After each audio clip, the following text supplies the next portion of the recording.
I made this beat using only UJAM products in under an hour.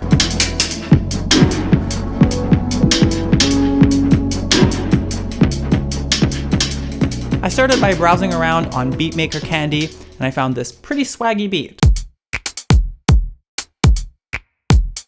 I dialed in the pitch sweep, filter setting, and decay time, but I wanted even more control, so I recorded out each individual drum sound into its own audio track. Now that my kick was bounced to audio, I was feeling inspired to change up the rhythm a little bit. I used the Finisher Retro set to mix console colors to get some extra saturation on my kick. I wanted to fatten up this hat quite a bit, so I added the dimensional chorus from Finisher Retro, the Faturator from Finisher Neo, and I added the vintage kitchen radio from Finisher Voodoo. This hat has this sort of snare drummy sound, so I gave it a sort of snare drummy rhythm. Then I added this cute other little hi-hat for some off-kilter fun. As soon as I have my basic groove, I will go straight to bus processing. That is processing a bunch of different sounds together as a group, treating them like a single unit. It's sort of like creating the world that your sounds will live within. So I ran all the drums on a send to this beautiful delay called Bonham's Booth. Then I added this really nice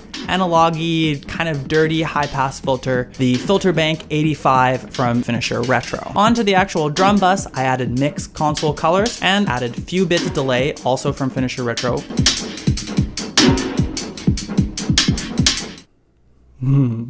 Now it is time for some actual tonal content. I like to just open up the Usynth, pick a patch or a preset at random, and just plop my fingers down on the keyboard and see what comes out. I wanted something simple, just like a few chords, to serve as sort of the tonal backdrop of the music. This patch is called Electron World from the Usynth 2080. Then I added clouds from Finisher Voodoo and Reverb 89 from Finisher Retro to add some nice space around the pad. Then all I needed was a bass line and I could start working out a bit of an arrangement. For this bass line, I went back to the Usynth, this time with the kinetic wave bass setting. I wanted to sort of just emphasize the dunk dunk dunk dunk rhythm with a kick, so I just slowed the attack down really slow on the bass, so it would sort of stick out after the transient sounds from the kick. I also wanted a slightly more interesting and active harmonic pattern than I had with just the two chords from the pad, so I outlined a slightly more interesting chord progression with the bass. Okay, arrangement time. The drums going through the delay sounded pretty cool to me, so I wanted to just start off with them by themselves. The beat has kind of a minimal vibe, so it makes sense. In the second round, I added the pad. Then it was time to bring in the bass in the third 8-bar section. In this section, I removed all of the drums except for the kick. I love to build up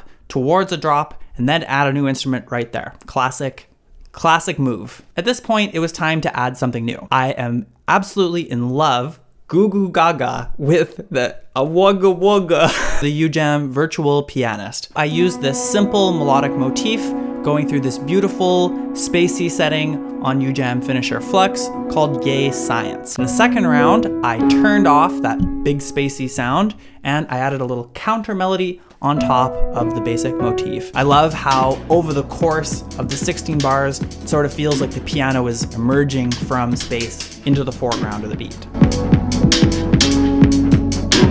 Now it is time for another drop. I realized that I was in a cool position to have this high pass filter going in after the delay, but all my drums are going through. So to build up this next drop, I just automated the high pass filter and it just built this really wonderful tension. So I decided to just leave 2 bars of silence before bringing in the music again.